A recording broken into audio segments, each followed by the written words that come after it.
Welcome back students. ये दूसरा हमारा ये वीक का वीडियो है जो फिर रिवीजन का है।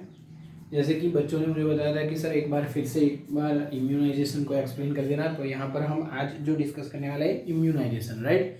सो स्टूडेंट्स, जैसे कि प्रीवियस वीडियो में हमने क्या देखा था, एलर्जी देखा था, तो एक बार उसके बारे में बात कर लेते हैं, फिर उसके बाद हम इम्यूनाइजेशन के तरफ टॉपिक को बढ़ाते हैं, राइट। सो यहाँ पर देखिए एलर्जी क्या था, एक इम्यून रिस्पॉन्स था जो एलर्जन के सामने बॉडी ने प्रोड्यूस किया था और आईजीई एंटीबॉडीज क्रिएट हुई थी। और क्या रिलीज हुआ था, याद करिए बच्चों, सही है, सीरोटोनिन और हिस्टामाइन। अभी ये तो जब रिलीज हुआ था तो बॉडी के अंदर सिम्टम्स आने लगे। कैसे कैसे सिम्टम्स थे, स्नीजिंग हुआ, इचिंग इन द आइज हुआ, आइज में से पानी निकलना शुरू हो गया, या फिर ब्रीदिंग में प्रॉब्लम हुआ। उसके बाद हमने बताया था कि कौन सा टेस्ट, तो एलर्जेंस को एक्सपोज किया जाता है बॉडी के बाद, स्मॉल डोजेज ऑफ एलर्जेंस। और फिर जब एक्सपोज होने के बाद जो इम्यून रिस्पॉन्स जनरेट होता है उसको स्टडी किया जाता है। स्टडी करने के बाद मेडिकेशंस भी दी जाती है, पर मैंने बताया था जैसे कि वो सिर्फ consultation of the doctor only, right. फिर एग्जांपल्स भी लिए थे थोड़े, अस्थमा था, हे फीवर था, एनाफाइलेक्टिक शॉक था, ये सब एलर्जी के जो एग्जाम्पल्स हैं। जब आज फिर से हम बात करने वाले हैं चैप्टर नंबर 8। चैप्टर नंबर 8 कौन सा था बच्चों? चैप्टर नंबर 8 हमारा था human health and disease, right. ये चैप्टर चल रहा है रिवीजन के अंदर। और जैसे बच्चों ने मुझे बताया कि सर इम्यूनाइजेशन को एक्सप्लेन कर दीजिए, तो ये हमें आपके जो रिक्वायरमेंट है इसके लिए हमने फिर से ये टॉपिक ले लिया है, टॉपिक इम्यूनाइजेशन। देखिए बच्चों, ये अगेन एक अच्छा टॉपिक है। तो व्हाट इज इम्यूनाइजेशन? ये देखिए, ये टोटली मेमोरी बेस्ड है। Immunisation topic is totally based on memory, right. तो यहाँ पर स्टार्ट करते हैं immunisation. Okay, it is based on memory. पहला तो यही आपको याद रखना है, it is based on memory. Body के अंदर मेमोरी स्टोर होगी, फिर इस काम लगेगी इसकी, राइट। तो it is based on memory. अभी इसका डिस्कशन करते हैं। ये दो टाइप के हैं, एक एक्टिव इम्यूनाइजेशन और दूसरा है पैसिव इम्यूनाइजेशन, राइट। तो सबसे पहले हम डिस्कस करने वाले एक्टिव इम्यूनाइजेशन के बारे में। तो यहाँ पर देख लीजिए, ये हो गया टॉपिक, सब टॉपिक इसका एक्टिव इम्यूनाइजेशन।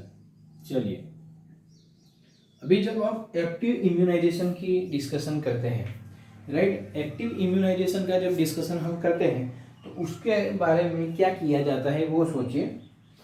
तो सबसे पहले क्या करते हैं इसके अंदर, तो इसके अंदर इनएक्टिवेटेड, राइट, ये बात समझिएगा, पैथोजन, यानी कि उसको वीक कर दिया गया है, राइट, और राइट एंटीजेनिक प्रोटीन्स, राइट, ये डाला जाता है पर्सन के अंदर, जिससे कि बॉडी क्या प्रोड्यूस कर देगी, उसके सामने एंटीबॉडीज क्रिएट कर देगी।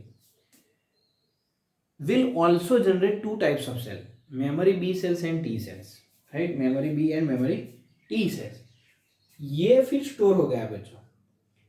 यहां पर एक्टिव इम्यूनाइजेशन के अंदर यहां पर क्या किया जाता है,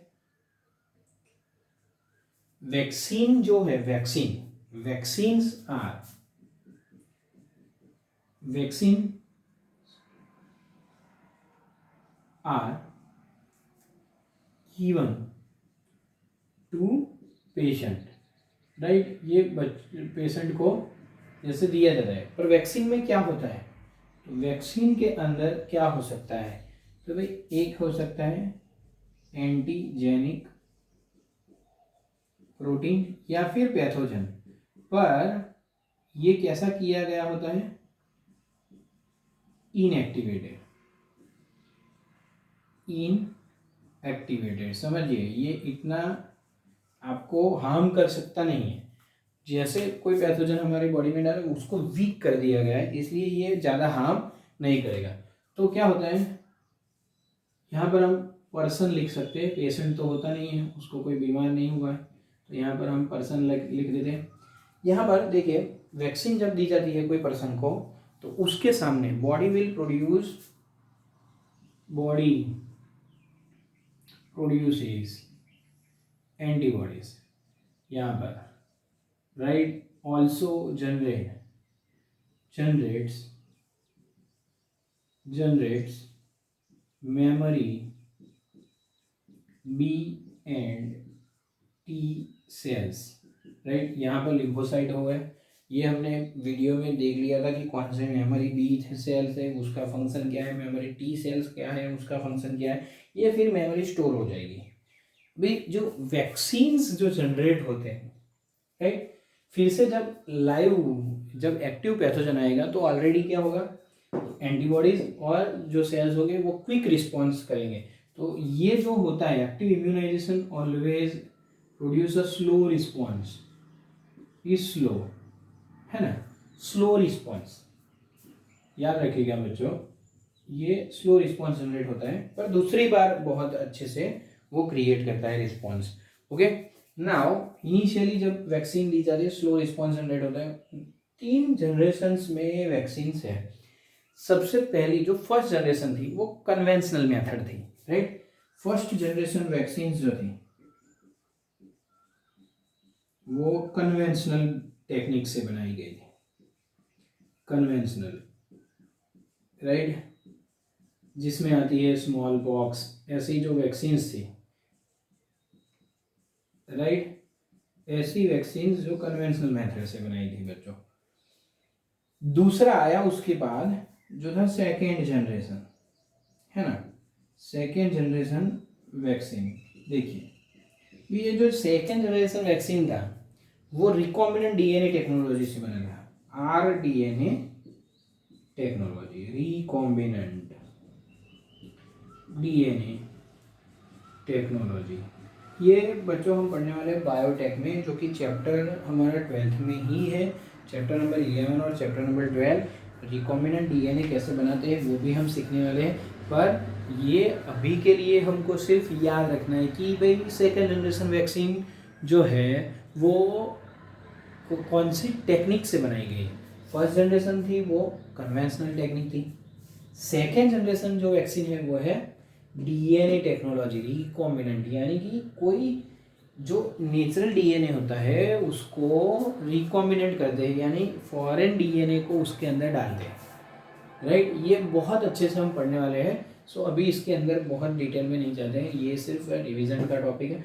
तो हम सिर्फ याद रखेंगे इसको कि भाई सेकेंड जनरेशन वैक्सीन का जो एग्जाम्पल है हेपेटाइटिस बी वैक्सीन। बच्चों ये एनसीईआरटी में भी हेपेटाइटिस बी वैक्सीन जो आरडीएनए टेक्नोलॉजी से बना है, बच्चों ये आपको एनसीईआरटी में एग्जाम्पल मिलेगा। बहुत सारे उसमें से जो हमारी नीट और वो सब जो कॉम्पिटिटिव एग्जाम्स है उसमें भी आ चुका है कि भाई कौन सी वैक्सीन जो है वो रिकॉम्बिनेंट डीएनए से बनी है। जो हमारे एनसीईआरटी में दिया है वो ही आपको याद रखना है। So second generation vaccine is formed by rDNA technology, बहुत ही इंपॉर्टेंट है, याद रखिएगा इसको। The third generation vaccine, third generation vaccine जो अभी नई टेक्नोलॉजी डेवलप हुई है उसमें क्या करते हैं भाई, सिंथेटिक वैक्सीन बनाना शुरू करें, आर्टिफिशियली बनाते हैं उसको, राइट। सो यहाँ पर थर्ड जनरेशन है सिंथेटिक वैक्सीन्स। तो ये हो गया हमारा एक्टिव इम्यूनिटी। एक्टिव इम्यूनिटी में क्या करते हैं, बाहर से इनएक्टिवेटेड एंटीजेनिक प्रोटीन या फिर पैथोजन डालते हैं, उसके सामने बॉडी एंटीबॉडीज बनाती है। वो जो बनाने का जो पूरा प्रोसेस है वो स्टोर हो जाता है कौन से सेल्स में, मेमोरी बी और मेमोरी टी सेल्स के अंदर, right. After that there are 3 types of antibodies, first generation, second generation and third generation. If you talk about the first generation vaccine वो है conventional breeding, if you talk about the second generation vaccine वो है rDNA, and the third generation vaccine is of synthetic vaccines, right. Now this was the first type, active immunization. So what is about passive immunization? चलिए बच्चों ये देख लेते हैं हम, passive immunisation. चलिए पैसिव इम्यूनाइजेशन में क्या कर रहे हैं कि भाई यहाँ पर हमने क्या किया, पैथोजन डाला, फिर वो बॉडी के अंदर एंटीबॉडीज बनाई, दैट वाज स्टोर्ड। पर अगर आपको सांप ने बाइट कर लिया तो क्या आप ऐसा प्रोसेस से जाओगे जो बहुत स्लो है? ये तो नहीं चलेगा। किसी को अगर स्नेक बाइट हो चुका है तो उसको तुरंत ही इम्यून रिस्पॉन्स की ज़रूरत है, right? It requires quick immune response. तो ये तो बॉडी तुरंत नहीं कर सकेगी, थोड़ा टाइम लगने वाला है, इसमें तो आदमी मर भी जाएगा। सो स्टूडेंट्स यहाँ पर क्या करते हैं, प्रीफॉर्म्ड एंटीबॉडीज ही इंजेक्ट करवा देते हैं, राइट? यहाँ पर देखिए, preformed antibody are given to person. यहाँ पर देखिए ये एक पैसिव इम्यूनाइजेशन है, यहाँ पर दो, एक नेचुरल पैसिव इम्यूनाइजेशन है बच्चों, जैसे बेबी का बर्थ हो गया, राइट? इन्फेंट जिसका बर्थ हुआ है और उसको अगर मदर मिल्क से फीड किया जाता है तो मदर मिल्क के अंदर कोलोस्ट्रम रहता है, राइट? उसमें आईजी एंटीबॉडीज रहता है, तो जो प्रीफॉर्म्ड एंटीबॉडीज उसको मिल गया, राइट? एक है नेचुरल इम्यूनाइजेशन है, इसके अंदर इम्यूनाइजेशन जैसे मैंने बताया कि mother's milk containing antibodies, mother milk containing IgA antibodies, okay? So बच्चों यहाँ पर देखिए ये एक नेचुरल इम्यूनाइजेशन है, जैसे मदर की बॉडी के अंदर एंटीबॉडी बनी है वो पास होती है चाइल्ड के अंदर, राइट? ओके, तो ये जो नेचुरल इम्यूनाइजेशन मदर मिल्क जो बेबी को फीड किया जाता है इन कोलोस्ट्रम, जो फर्स्ट फ्यू डेज का जो मिल्क होता है वो येलोइश बॉडीज के अंदर होती है उसके अंदर, तो उसमें ही ये एंटीबॉडीज पाई जाएगी। पैसिव इम्यूनाइजेशन में क्या होता है भाई, देखिए यहाँ से बहुत ही जो आर्टिफिशियल और नेचुरल, यहाँ पर आर्टिफिशियल इम्यूनाइजेशन में क्या होगा, देखिए आर्टिफिशियल इम्यूनाइजेशन में टॉपिक में से क्वेश्चंस आते हैं यहाँ पर, ओके? यहाँ पर देखते हैं आर्टिफिशियल इम्यूनाइजेशन, यहाँ पर अगर स्नेक बाइट कर लिया है तो क्या देंगे, प्रीफॉर्म एंटीबॉडीज या फिर एंटीटॉक्सिन्स, राइट? प्रीफॉर्म्ड एंटीबॉडीज या फिर antitoxins in case of snake bites, right? Snake bite. और फिर ATS, राइट? एंटी टिटेनस सीरम जिसको बोलते हैं हम, जब टिटेनस का होता है तो आपको याद होगा कि भाई हमको कुछ लोहे का लग गया है, राइट? आयरन, और उसके बाद उसमें जो इंजेक्शन दिया जाता है वो ऑलरेडी एंटीबॉडीज वाला होता है, एंटी टिटेनस सीरम, राइट? सो ये हो गया दो एग्जांपल आर्टिफिशियल में। प्रीफॉर्म एंटीबॉडीज डायरेक्ट इंजेक्ट कर दिया जाता है, तो ये पूरा हो गया इम्यूनाइजेशन टॉपिक। आप अच्छे से इसको याद कर लीजिए, अगर फिर से कोई दिक्कत हो तो मुझे बताइए, इसको हम फिर से डिस्कस कर लेंगे। So this was all about the revision topic of today's topic. So if you are having any doubt you can directly text me. Thank you.